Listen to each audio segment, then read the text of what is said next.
உங்களுக்காக ஒரு வசனம். 1 யோவான் 1:8-10 முடிய. பாவம் நம்மிடம் இல்லை என்போமென்றால், நம்மையே நாம் ஏமாற்றிக் கொள்வோம். உண்மையும் நம்மிடம் இராது. மாறாக, நம் பாவங்களை நாம் ஒப்புக்கொள்வோம் என்றால், கடவுள் நம் பாவங்களை மன்னித்து, குற்றம் அனைத்திலிருந்தும் நம்மை தூய்மைப்படுத்துவார். ஏனெனில், அவர் நம்பிக்கைக்குரியவர், நேர்மையுள்ளவர். நாம் பாவம் செய்யவில்லை என்போம் என்றால், அவரை பொய்யராக்குவோம். அவருடைய வார்த்தை நம்மிடம் இல்லை என்றாகும். முதலில் இயேசு பணியை தொடங்கிய போது அவர் கூறிய முதல் வார்த்தை மத்தேயு 4:17 மனம் மாறுங்கள், ஏனெனில் விண்ணரசு நெருங்கி வந்துவிட்டது.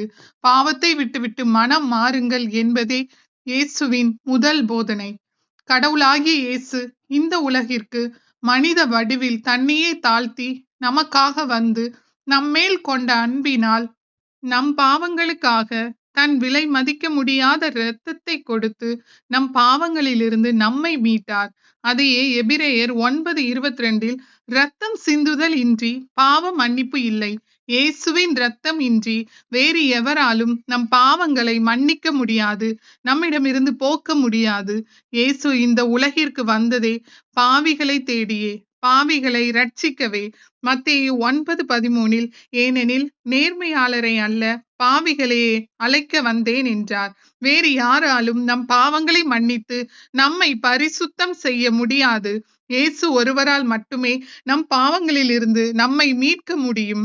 எவ்வளவு பெரிய பாவம் செய்திருந்தாலும் மனம் திரும்பி இயேசுவிடம் வந்தால் அவர் மன்னிக்கிறார்.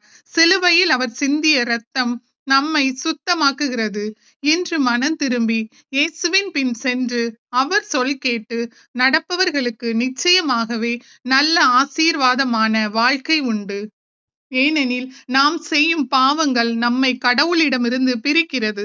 ஆனால் இயேசு மனிதனை மீண்டும் கடவுளோடு இணைக்கவே வந்தார். இயேசு பாவிகளை வெறுப்பதில்லை. அவர்கள் தங்கள் பாவங்களை விட்டுவிட்டு மனம் திரும்பவே அழைக்கிறார். 1 யோவான் 1:7 கடவுளின் மகனாகிய இயேசுவின் இரத்தம் எல்லா பாவத்தினின்றும் நம்மை தூய்மைப்படுத்தும். எனவே நம் வாழ்க்கை புதிதாகும், குற்ற உணர்வு நீங்கும், நம்பிக்கை பிறக்கும், மன அமைதி கிடைக்கும். யோவான் நற்செய்தி 6:37 என்னிடம் வருபவரை நான் புறம்பே தள்ளிவிட மாட்டேன் என்கிறார். எனவே இயேசுவிடம் பாவத்தை விட்டுவிட்டு வருபவரை அவர் புறம்பே தள்ளுவதில்லை.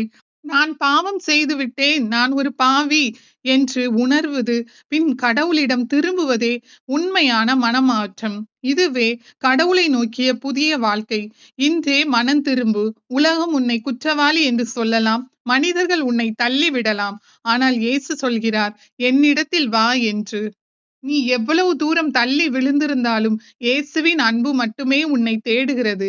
எனவே மத்தேயு நற்செய்தி 11:28 பெருஞ்சுமை சுமந்து சோர்ந்திருப்பவர்களே எல்லாரும் என்னிடம் வாருங்கள், நான் உங்களுக்கு இளைப்பாறுதல் தருவேன் என்கிறார்.